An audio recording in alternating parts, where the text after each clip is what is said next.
Hello, guys. Welcome back. Got Yeah, another episode for you here, and it's our very first NFL episode. yes, So get excited.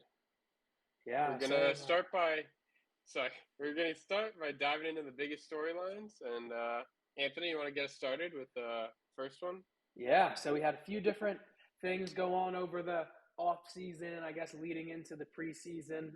Few notable things, though. I guess kind of one of the biggest things, a coach beef you don't see happen too often. Sean Payton came back out of retirement from coaching the Saints to the Broncos now, throwing shade at Nathaniel Hackett, Mm, I guess, Immediately. who was the former coach of the Broncos, pretty much saying that all of their failure last year was his fault and the fault of his staff, and saying that the Jets suck too, and that the Jets are going to get it pretty much when they end up playing the Broncos. I think it's like week 5 or 6. It's the first half of the season, Exactly.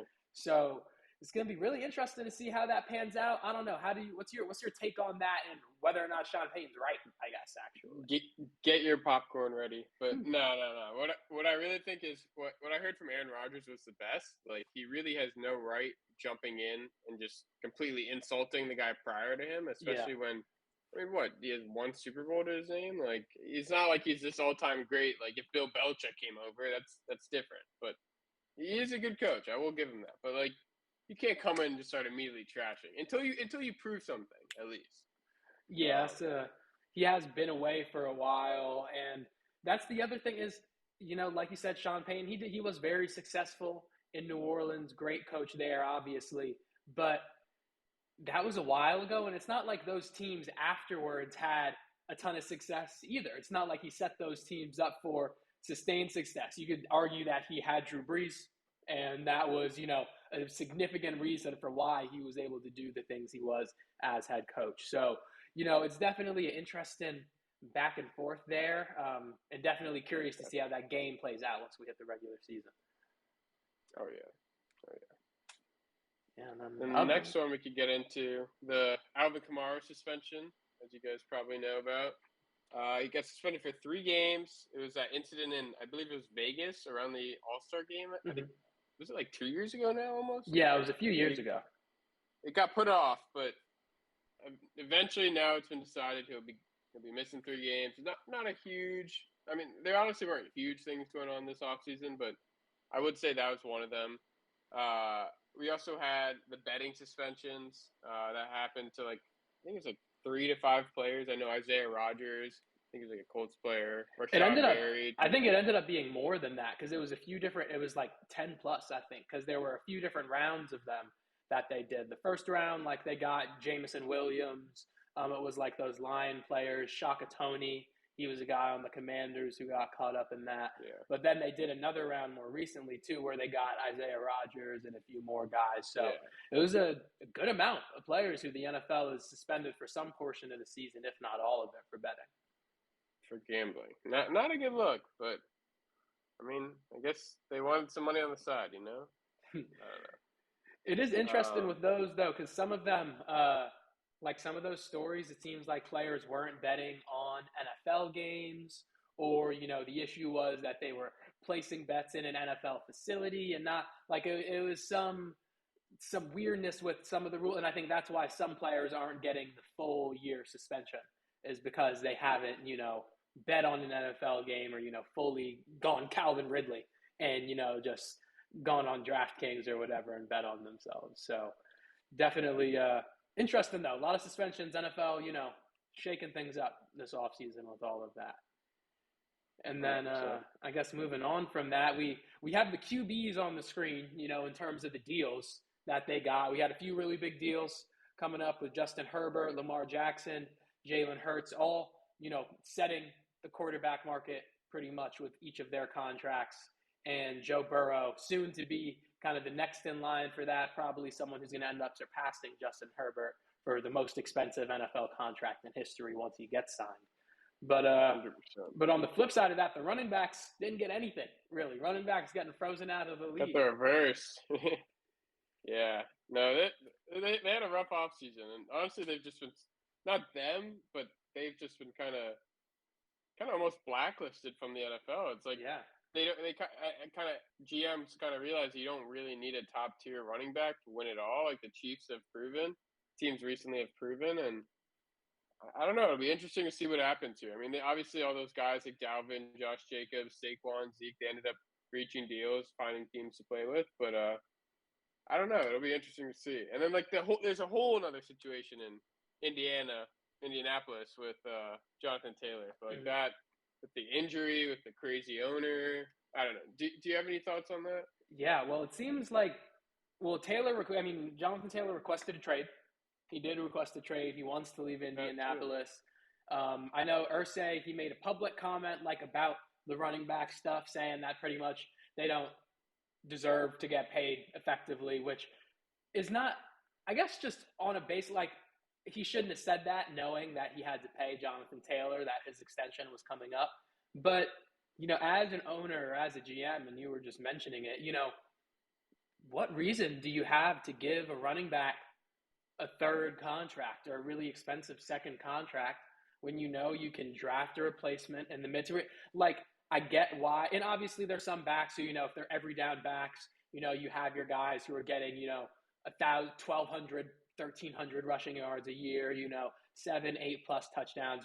You have those elite level guys, but below them, there's not really a ton else there. So it is, and especially when we're talking about guys like Zeke, who's a bit older. Dalvin Cook, not at Dalvin Cook's performance has been fine, but he's had some of the injury concerns. Saquon, some of the injury concerns as well. It's like I understand why these guys want their money, and they do deserve it. And all of them, they got some money at the end of the some money, is a few millions of dollars at the end of the day, so they're fine. But I get it though from the GM side, like the value's not there. You can't force us to pay you if it's not worth it for us. The craziest thing I saw was that. Well, first of all, do you know who the highest paid running back this year is? This McCaffrey? Who? You're probably not going to guess it. Guess again. Keep guessing. I have no idea. I'll just say sorry. Yeah. Bijan Robinson, the Oh, because rookie his for the rookie Falcons. deal off, he was top 10 pick, so that makes sense. It's insane.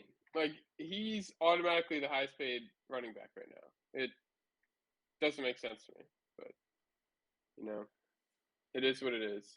Yeah, and then yes, going in. So had obviously those off-season moves, some big storyline. Or I guess we had some big storylines and stuff over the off-season, but some big moves as well. I know we're a little bit late on some of this stuff since we missed the draft and everything, but got to touch on some of these big trades before we get into the rest of our kind of preseason overview. So Aaron Rodgers to the Jets, number one, huge deal. Probably the biggest deal of the offseason, leaving the Packers. It seems like it's been a few years that he's been teasing it, like it might have happened. It's finally happening. He's going. We got DJ Moore. He was involved in the trade for the number one overall pick with the Panthers and ended up, having them get Bryce Young. He ended up scoring a touchdown in their preseason game. So First game, not to get ahead of ourselves there, but yeah, he's been looking awesome so far, and I think for Justin Fields and that offense is going to be crazy. And yeah, what are some of the other trades that happened over the offseason? I mean, obviously Jalen Ramsey, huge acquisition for the Dolphins coming over from LA. He'll really help be going up against some of the biggest receivers in the AFC, which will be massive for the Dolphins because they didn't have good quarterback play last year. Yeah, I do think the one thing with Jalen Ramsey, though, he did get injured in practice. He tore I forget if it was I think it was a meniscus he tore. So I saw something he's going to be out until like December, which is brutal around the end of this year. So brutal for the Dolphins to, give up that capital and then end up losing him immediately afterwards. But I still think they're going to end up, if everything goes to plan for them in this season, they'll end up in the postseason race and he'll be able to make an impact. But still a big acquisition, and ended up being a big loss for them with that injury. Yeah. And then, I mean, obviously there's a lot of big ones, but the Cowboys got a couple of big guys. They got Brandon Cooks, Stephon Gilmore, huge acquisition for their defense, huge second option for Dak Prescott. Yeah. And then another NFC East team stacked up on a receiving asset. They got Darren Waller, which honestly could be their leading receiver this year because there's no clear top receiver there. It'll be interesting to see what happens. But I remember the whole situation with that trade was funny because it revolved around Josh McDaniels not being invited to there's rumors it was because Josh McDaniels, the Raiders coach, wasn't invited to the wedding. And then, of course, he gets shipped all the way East Coast. Sucks for them. It is what it is. Yeah, no, it was brutal there, but a good acquisition. Story. Yes, a good acquisition for the Giants nonetheless. Another quick trade to DeAndre Swift to the Eagles as well. So another NFC East trade. Definitely. So something else thrown in there. It's definitely going to be interesting to see how all those guys end up fitting into their new teams once they get there. 100%. Yeah, and then on top of the trades, obviously we had a lot of signings, a lot of people getting money just in free agency. Two big QBs, I guess, making movements, and Derek Carr going to the Saints. He finally left the Raiders. Been there his whole career in between Oakland and Las Vegas. I was going to say Las Vegas, but I was like, they just got there. But finally left, ended up going to the Saints. Opportunity to jump onto a team that has an elite defense. Some solid weapons, and Chris Olave, Michael Thomas has been there. Maybe he can start to return to where he was at.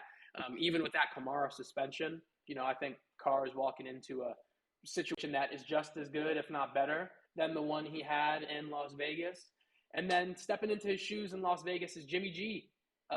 He had a little bit of a foot scare, I guess, in the preseason or before training camp started. There was a little bit of question about whether or not he'd even be able to play and if his contract would be voided, but he's good.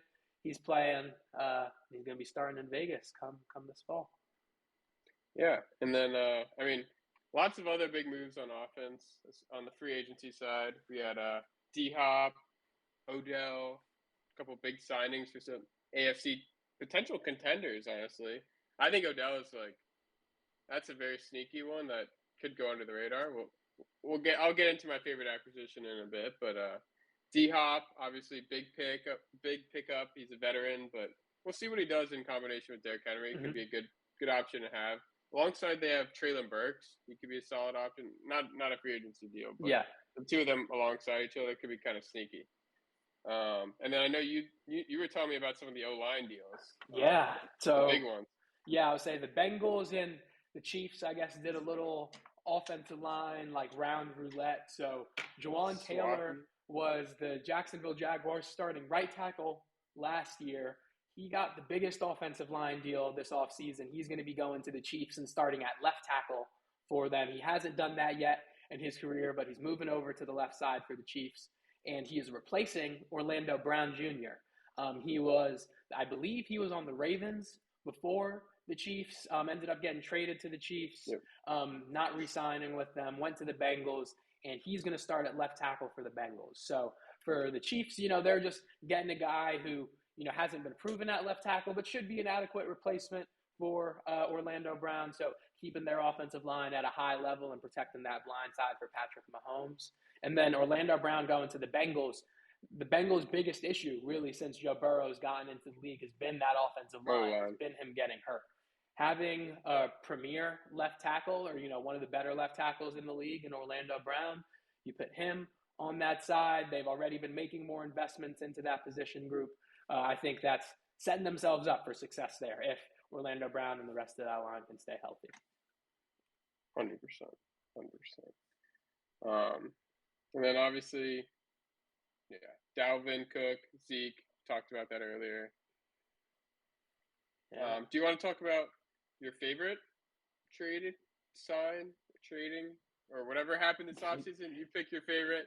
Go. Yeah, I would say so. My favorite trade is mine, but rocking with Jeff Okudah from the Falcons. Now, he did get injured. He was carted off from practice. I know this. I'm aware. But he is going to play. They said he's going to come back early in the season, so even if it's not week 1, maybe, by week 2 or 3, he'll be back in the season, or he'll be back on the field for Atlanta. And I think that he fits in. I mean, I think they only traded a 5th-round pick to bring him in. This is a guy who was Not the bad at number all. 3 overall pick when he came out of Ohio State. A really top corner prospect, and there's so much value in being able to have lockdown guys in your secondary who can eliminate all these receiving options that a passing heavy offense, a passing heavy league is starting to produce now. Okudah, you're not going to have a lot of guys who come around with his ceiling available for that price. So, he might fizzle out with Atlanta. It's possible, but he definitely has the potential to get some more starting time, do so on a team that doesn't have the same expectation for him, especially now that he came in for a 5th round pick instead of that 3rd overall. And if he ends up breaking out for them, he could end up making a lot of money for himself. He'll be due for an extension pretty soon, and he could lock up a secondary spot for one of the boundary corners in Atlanta. So really, hopeful to see what he can do if he can live up to that potential he had when he got drafted. Yeah, they definitely a chance at a steal there. Yeah. It'll be interesting to see what happens with him there. But yeah, on my end, I'm going to go with the pickup I mentioned earlier, Odell Beckham Jr. I think him and Lamar are going to have this great chemistry. I'm very optimistic, but I think he's going to be the 3rd down guy. He's all reliable, basically another Mark Andrews for him. And that paired with Rashad Bateman and the new rookie Zay Flowers. I'm not going to get into all that, but along with the running backs they have, that's arguably one of the best offenses in the NFL. That's why I think this is I honestly think Odell could end up being the number 1 receiver in that whole core of players. Yeah. Of the skilled players, like even over Mark Andrews. I know it's kind of a hot take, but I do think Odell could end up being that safety cushion, the next all reliable for Lamar going forward. Wow. Say the Ravens, they got a new offensive coordinator going into this season. So, and it should be a more passing heavy offense based off of what he was running in the past. So hopefully, like you were saying, all those weapons, the Odells, the Zay Flowers, the Mark Andrews, the Batemans, all those guys are going to be involved even more on top of that dynamic kind of read option game they have running with Lamar Jackson and the other guys out there backfield. Yeah, exactly. All right. Well, do you want to get into the preseason though? Yeah, I would say we got over to that was a lot of off-season talk, I guess. But I forgot to switch the text stuff. A lot of off-season talk. We're gonna pretend you saw the same scrolling thing down there the whole time. It's preseason. I guess we're jumping in past week 1, so that's already happened now. But in general, I think kind of one of the biggest storylines, and we talked about it with, or I guess we passed over it with the draft, but top QBs. There were 3 QBs picked in the top 4 draft picks this year. All 3 of them are looking like they're going to end up starting. And, they've kind of had varying starts to their preseasons. For Stroud and Bryce Young, definitely a rough start for them. Anthony Richardson, I think he was a bit more of a raw prospect anyway. So that was kind of expected out of him to maybe not have that adjustment period. But I guess, what do you think about these guys so far, and how do you feel they're going to do for their teams their rookie years, all of them as starters? Yeah, I didn't really get the chance to watch them that first week yet, but I honestly don't have much hope for all of them in this first rookie year at least. Bryce Young is entering this Panthers offense with pretty much new pieces everywhere, with Miles Sanders, Adam Thielen, the new head coach. It'll be interesting to see what happens there. And their division is up for grabs, but I just still don't really see them coming out on top with that kind of core. Anthony Richardson, he's entering a very questionable offense, and he's a very raw product player. So we'll see what happens there, but that's just new head coach too. Really anything can happen, and I think all 3 of them have new head coaches too. So that's not really a great sign for a rookie, but maybe they could form a bond or something. But yeah, C.J. Stroud heading to Houston. I don't really see any of these teams ending even remotely close to 500, if I'm being honest. But we will see. Hopefully, they prove me wrong. Well, which out of those 3 do you think has the best rookie season? Who do you think does the best? Maybe even if it's not their record, that's a great question. But statistically, or just in terms of what they show, who do you think has the best one? Best rookie season, I think I have to go with Bryce Young. I mean, I guess he technically has the best like skilled position players around him, Mhm. even though it's not that great. Yeah, Like really not that great. I was What gonna. about you? Who would Yeah, you so say? I'd argue Anthony Richardson for that one, just because I think that he has like a dual threat ability. Like, if nothing else, he can definitely run the ball, and I think that Colts offense at their best. Granted, maybe they don't have Jonathan Taylor, so that would really change a lot.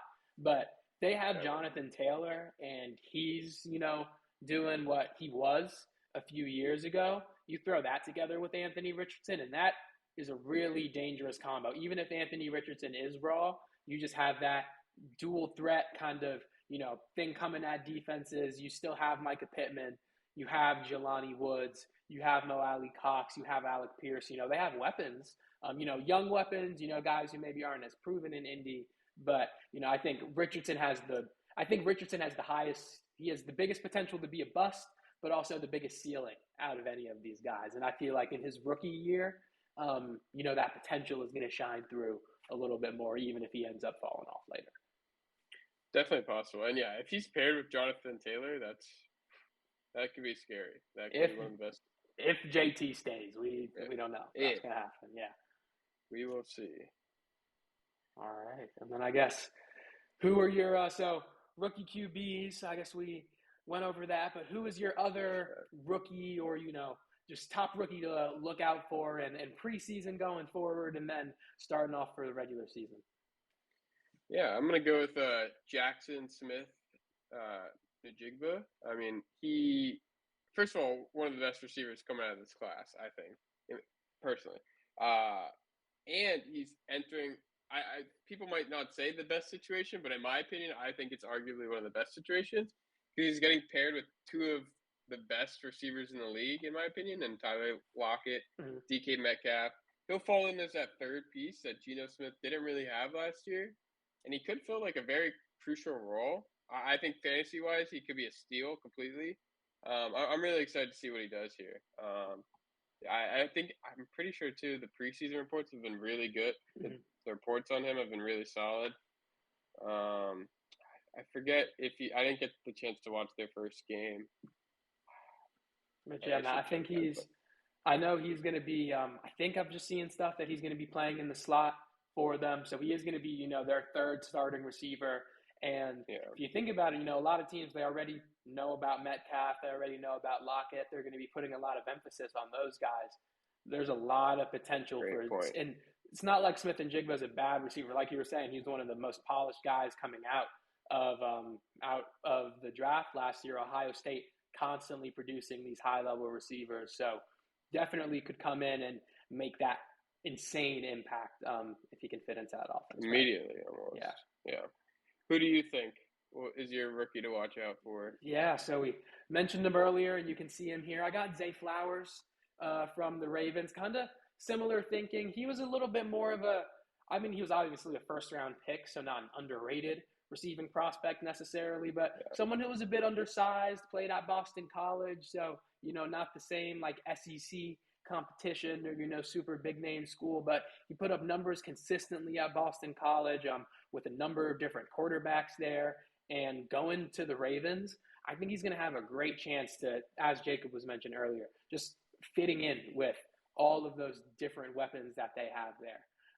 They have Bateman, they have Odell Beckham, they have Mark Andrews in there, they have Isaiah Likely, they have the running backs behind Lamar Jackson.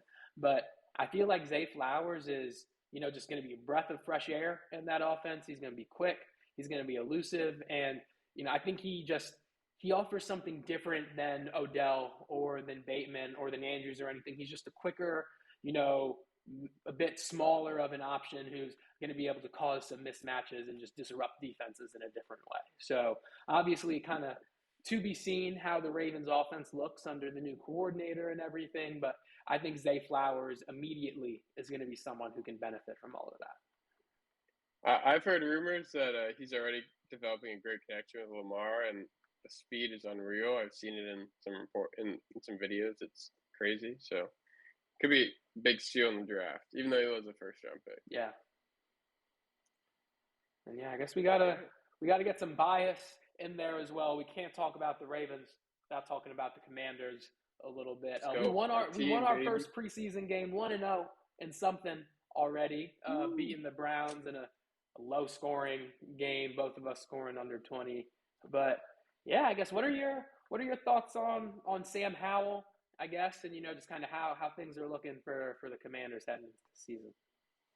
Yeah, with Sam Howell specifically, I think I'm kind of surprised by him so far. I didn't really have high expectations coming into this, and so far I've only seen good things. I've only seen like great highlights from him. I didn't really get to watch the game. I saw the highlights from the game, the preseason week 1 game, but he made good throws. He got the job done. He took the team down the field.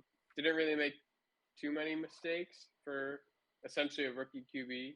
Um, it was impressive. So I'm really excited to see what he can do with that offense with Bieniemy, the whole new offensive coaching staff. Obviously,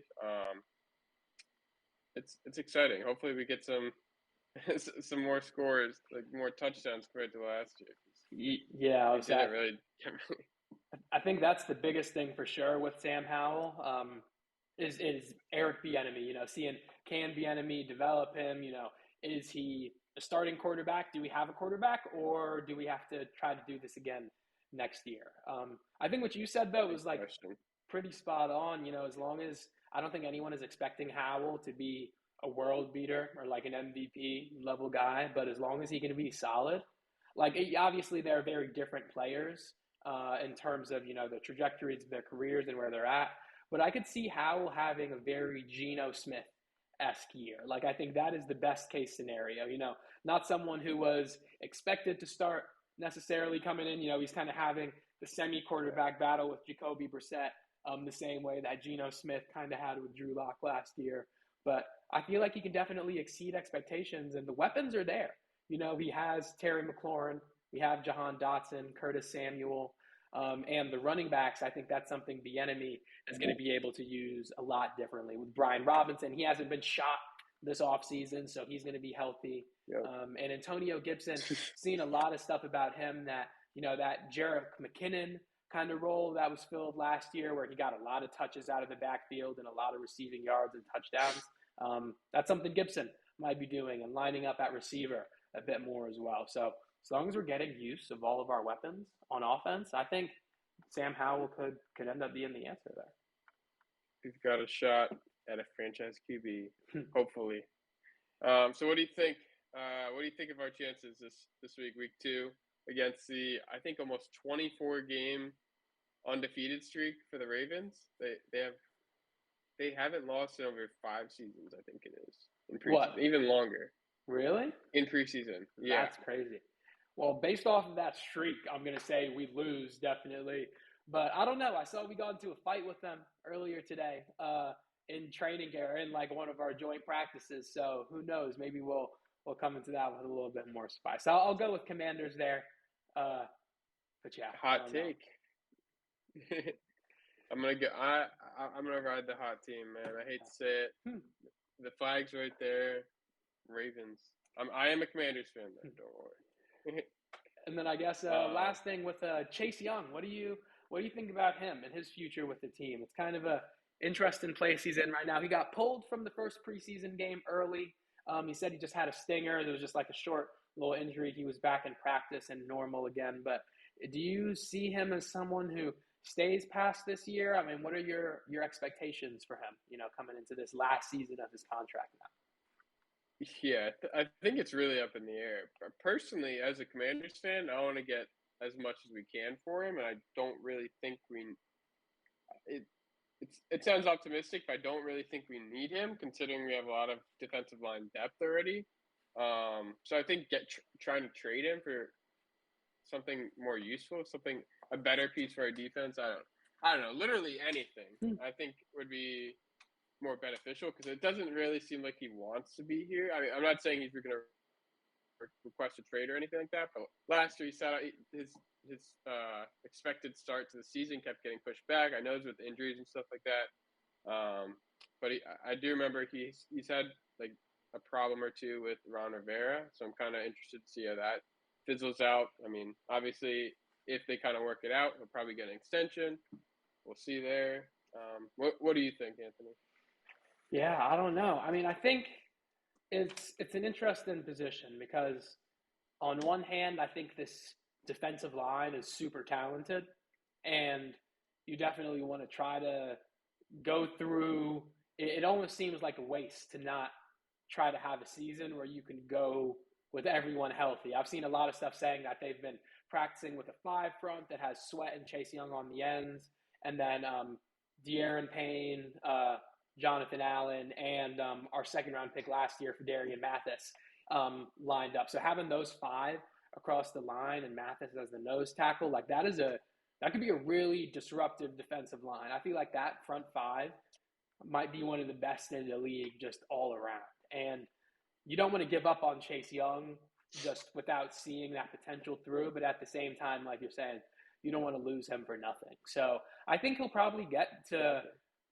end up getting the first few weeks of the season, I think. But as we approach the trade deadline, if anything happens with him, if he ends up being hurt or if he's just not producing at all, I could definitely see him being offloaded. Even if it's just for a mid-round pick or something like that. Maybe he ends up getting swapped for another player in a pick. I don't know, just could definitely see him getting moved around mid-season if it doesn't work out. 100%. All right, and I guess we got our preseason preview done. So our final section, we're going to try to do this rapid fire, I guess. I don't know how effective this will be. We'll try our best. But yeah, rapid fire predictions for, some different things going on around the league. So we'll start off with bold prediction. Oh, wait, let me get these photos of Commanders players off the screen. Okay, I'll let you start with bold predictions. What is your bold prediction for this season? Yeah, my bold prediction, I'm riding or dying with the 49ers. I believe they will lose 2 or less games. I looked at their schedule. First of all, I think they have arguably the best team, hands down, on paper. First of all, defensively, one of the best. Last year, they were one of the best. This year, they pretty much kept the same exact team. They have Christian McCaffrey for the whole offseason. Get to develop more chemistry, more plays with him instead of just picking him up midway through the year. And I mean, obviously, they've chosen Brock Purdy as their guy. So again, building chemistry with that core, new offense, figuring that out. The only games, after looking at their schedule, the only games I could see them potentially losing are against the Eagles, against the Cowboys, and against the Ravens. And those teams, they can all beat. So I really can see them going. Oh, they also could lose to the Bengals too. That's the other team. But aside from those 4 teams, I think they go 2-2 in those games, and those are their 2 losses on the year. So that's my bold prediction. Yeah, for mine, I got Jared Goff, the goofball. He's leading Detroit, and I think he's going to have an awesome year this season. I think he's going to be top 5 in MVP voting. I think he's going to blow everyone out of the water with his performance this year. People act like Detroit is just some type of, joke team, and like Jared Goff is some type of joke quarterback.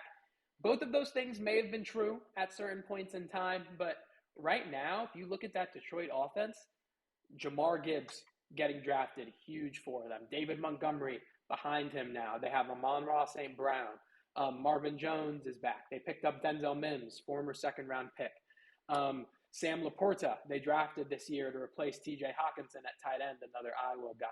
If Jameson Williams wasn't an idiot and got suspended, I would be I would be infinitely more excited for this offense if Jameson Williams was going to be starting coming out the gate this season. Instead, he's going to miss the first, I think it's 6 games or so.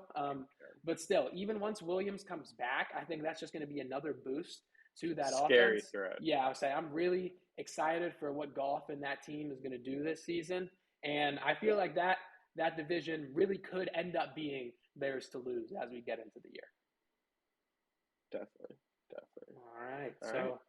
Next ones, we went over, bold predictions. Now, I guess another bold prediction, but instead of positive one, we're going to do flops. What team do you think is going to make the biggest flop this season based off of their expectations? Yeah, I'm going to go with – I think this is obvious one that people are buying into the hype, but I think it's pretty obvious. I'm going to say the Miami Dolphins. Tua is about one injury away from sitting out the entire season, one concussion away from sitting out the entire season. I think, as you mentioned, Jalen Ramsey is going to miss a lot of time. They're in the hardest division in football. They're playing against the hardest division in football. They're playing the NFC East this year. They have a matchup against the Chiefs. Like this isn't going to be an easy season for them. I could see them going easily below 500. And a lot of people at least expect playoffs for them. At least. It'll Definitely. be interesting to see what happens. I mean, their backup is Mike White. Well, even if Tua somehow stays healthy, I still don't really see him going that far. Yeah, no. I think the Dolphins are going to turn. They're going to end up turning into the Rams just without having won a championship, and it's going to be an uncomfortable situation for them. It will become that.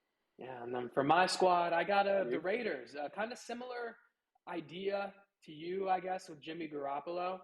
I do think Garoppolo has a better chance of staying healthy this year than Tua. Or I guess I don't know. I guess I would put them on similar planes of feel like either one of them could kind of go down for any period of time. And with the Raiders, you can see him on the screen now. They have Aiden O'Connell. He came out of Purdue. He was a mid-round pick this year. He's not bad, but he does not have, you can't. I think Brock Purdy has kind of gotten people excited about this idea of mid to late round quarterbacks being viable options as starters.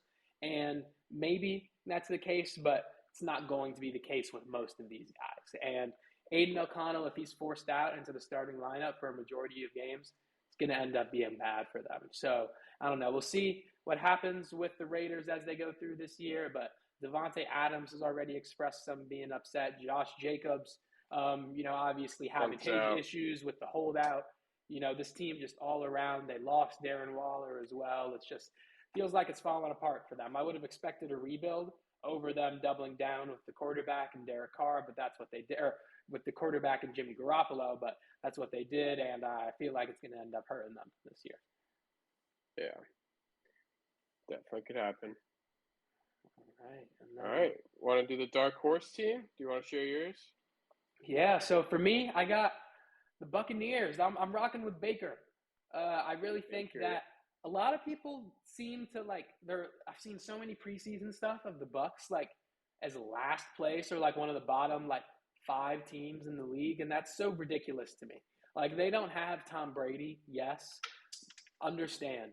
But it's not like the rest of that team around him isn't there. Granted, some of those guys are getting, Evans getting older, Chris Godwin getting older, those offensive linemen getting older, a lot of those defensive pieces, Shaq Barrett, Levante David, some of those guys getting older, but they're still just as good.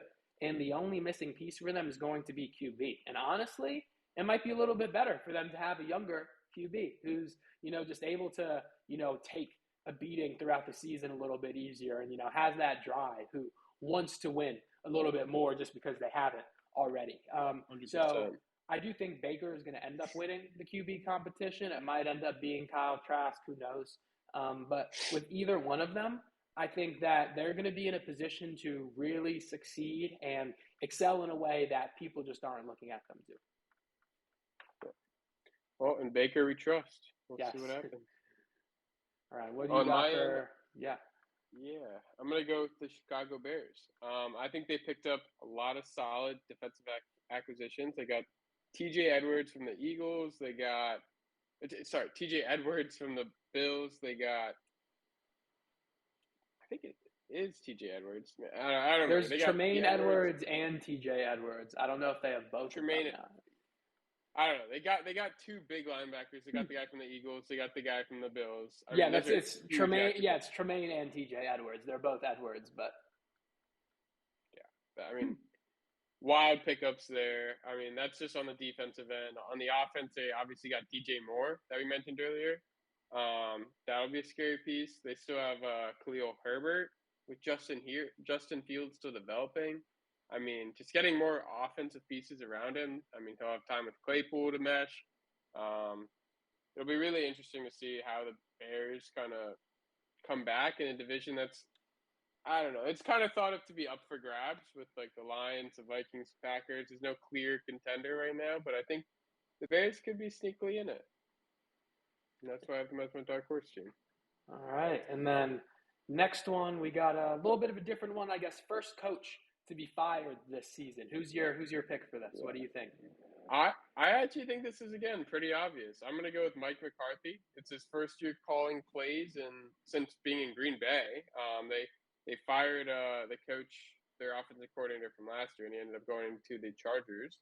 And I honestly don't think Mike McCarthy is the guy. I think he ended up pointing the blame to the offensive coordinator when, in all reality, the Cowboys were one of the best offensive teams last year. I don't know if you should really be pointing the finger at him. So I really don't think this will work out. They obviously lost Ezekiel Elliott. I mean, Brandon Cooks is a pickup, but how much can he really add to that team? I kind of also think they have a ceiling of a divisional playoff, hitting the divisional playoffs and losing. So I think that if that happens again, he could also be fired. So, I mean, he won't be the first, but he'll definitely get fired. So, we'll see what happens there. Who do you think will be fired first? Yeah, I'm going with Mike Vrabel on the Titans. He is a very well respected coach, and I don't think this because Mike Vrabel is a bad coach necessarily, but I think it's just going to be a matter of his circumstances relative to the expectations that have been set for him. Especially with signing DeAndre Hopkins, they still have Ryan Tannehill.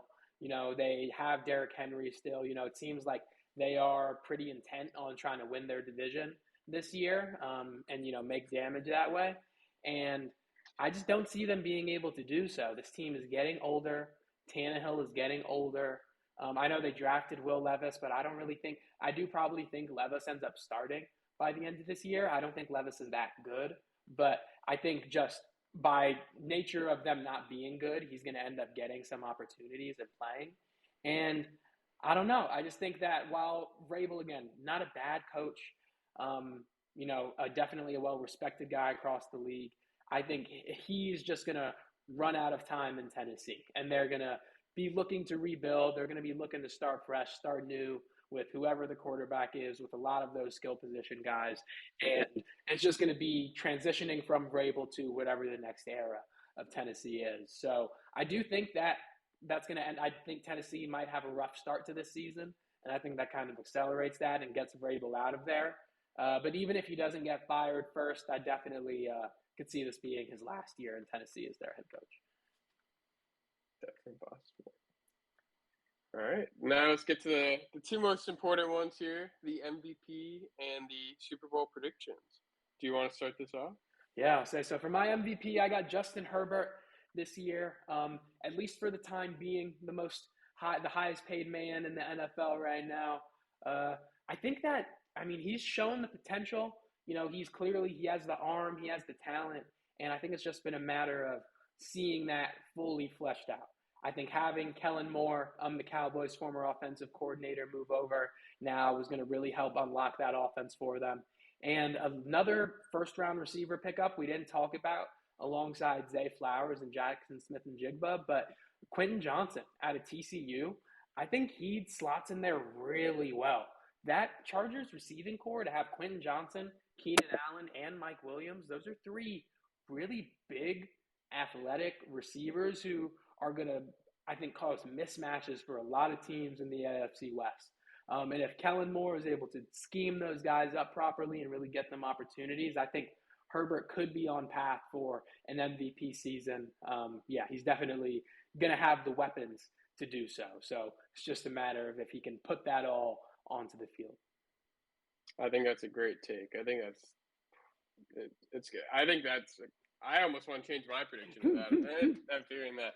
But I'm going to stick with my prediction with Joe Burrow. Honestly, I don't think there's much to say here. They kept all their pieces with their offense, same coaching staff, relatively similar coaching staff, and they've made to the conference championship 3 times in a row now, or 2 times in a row now. It's really becoming the Bengals' conference. I think it's them and the Chiefs, and if he can kind of take that top spot in the AFC this year, I don't see why it doesn't go to Joe Burrow. The Bills are in there too, but I think they kind of proved they're a little bit better than the Bills last year. Obviously it's a whole new year. We'll see what happens. But yeah, I think that the MVP race comes down to whatever team of those 3 has the top spot at QB. top spot in the standings, assuming they're not all like relatively really close. Mhm. I think it'll come down to that, and I could see Joe Burrow and the Bengals having easily the top seed in the AFC. But All yeah, right, and let's. then I guess yeah, I I was can gonna say, dive into my Super Bowl prediction from there. what do you Kind of got? goes into that. Yeah, goes with my two predictions. I got 49ers losing 2 games, taking it all the way, winning the Super Bowl over the Bengals. I kind of think Joe Burrow, he's been consistent. He'll do what he does. He takes the team to the Super Bowl, probably beats out Chiefs, Bills, both those teams on the way to the Super Bowl. But then he ultimately fails and falls to the 49ers. I think the 49ers have the elevated defense. I think they can shut down basically I don't know if they could shut down Chase, but they could shut down the other pieces and kind of slow down the offense, slow down Burrow. I mean, they've kind of proven the offensive line has been a problem. So it'll really come down to if the Bengals made enough adjustments there to kind of fix that need. Because I think the 49ers D-line would kind of smash them there if they didn't. Yeah, I think 49ers defense offense kind of outpowers the Bengals defense there. That's kind of why I've been thinking picked as the winner. What do Yeah, you got? so have to go the exact opposite of yours. I know you picked the Bengals to lose in the Super Bowl. I got the Bengals winning against the Seahawks You know, in the Super Bowl. I think the Seahawks are another kind of good dark horse team. I don't know if you would consider them a dark horse necessarily, but in the NFC, I feel they're having a really good chance to make it out. They have a good mix oh of experienced guys who have been in the playoffs, who have been, in those really good teams, but at the same time, young ascending talent who is only going to get better and is going to, really revel in that opportunity to have that limelight for the first time. So I feel like they're going to be a team that can, squeeze through. Maybe they end up making it through the wild card or something, but I see them finishing with 9 or 10 wins in the regular season. But I don't think they're going to get past the Bengals in the finals. I think the Bengals are, I mean, for all the reasons that you mentioned, the Niners might be able to stop them. I think that they're going to be able to overpower whoever it comes past. You think about that receiving core, especially this season. This might be the last year that they have Tyler Boyd and Jamar Chase and T. Higgins and Joe Mixon. This might be the last season that all of those guys are together with Joe Burrow. So I think they know that. I think they're going to try to make this year count because of that even more. And, I really see them being able to dominate and push through.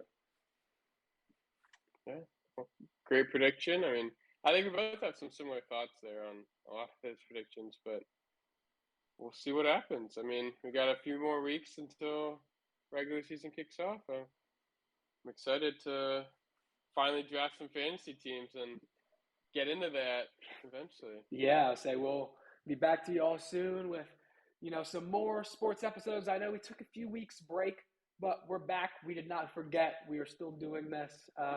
And yeah, like Jacob was mentioning, we might have some fantasy football content coming up soon. The league is starting again, so keep an eye out for that and all the regular episodes coming on the channel soon. Yeah, thanks for listening, guys.